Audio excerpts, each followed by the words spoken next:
আন্তরিকতার সাথে কাজ করার সুযোগ করে দেবে ইনশাআল্লাহ। জামাত যদি সরকার করতে পারে, প্রতিটি মা ও বোন সর্বোচ্চ সম্মান নিয়ে নিরাপত্তা নিয়ে তাদের অধিকার তারা ভোগ করবে।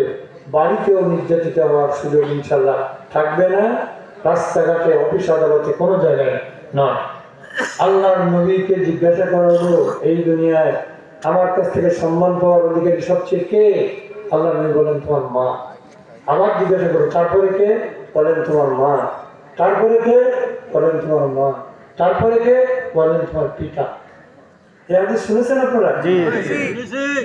এটা তো বাস্তবায়ন করার জন্য আমাদের নারীদেরকে এই সম্মান দিয়ে জামাত চলবে, এখন দিয়ে থাকে, আর এই সম্মান দিয়েই চলবে ইনশাআল্লাহ।